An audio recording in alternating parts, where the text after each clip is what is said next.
Askar Wataniah bukan sekadar pasukan sukarelawan. Mereka adalah benteng kedua negara bersedia mempertahankan tanah air bersama Angkatan Tentera Malaysia. Regimen ini dilatih sepenuhnya oleh tentera tetap dengan disiplin, strategi dan semangat juang yang sama. Mereka bukan berlatih suka-suka. Mereka bersedia untuk dikerah bila-bila masa, bila negara perlukan. Askar Wataniah adalah semua rakyat yang menjawab seruan Pertiwi seiring dengan prinsip Hanruh atau pertahanan menyeluruh.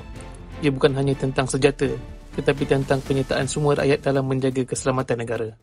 Sejarah mereka panjang dan berakar sejak tahun 1902 ketika penjajah British tubuhkan pasukan sukarela di seluruh tanah Melayu dan negeri-negeri Selat.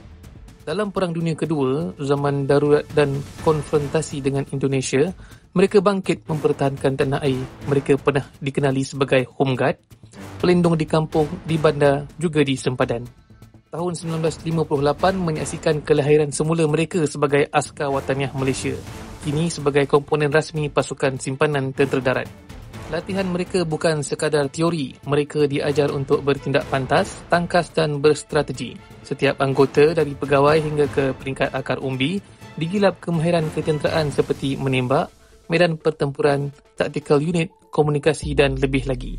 Apa yang membezakan mereka? Mereka berkhidmat sambil terus menyumbang kepada masyarakat, bekerja, berniaga, belajar tapi tetap bersedia bila negara memanggil. Mereka boleh diatur gerak tanpa menjejaskan ekonomi dan kehidupan sosial. Mereka adalah bukti bahawa rakyat biasa pun boleh jadi luar biasa apabila diberi latihan dan kepercayaan. Askar Wataniah bukan hanya pelengkap sistem pertahanan, malah mereka berdiri sebaris dengan anggota tetap. Berkhidmat untuk negara bukan sekadar moto, tapi sumpahan perjuangan mereka.